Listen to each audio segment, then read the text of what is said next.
बाटो रह घरे हो हमरे जरे हो तो जाए देही बुना छूटा चारे हो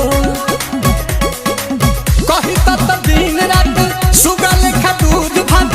अपने ही हाथे खियाईती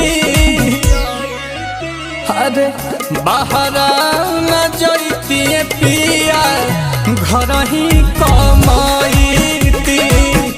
बाहर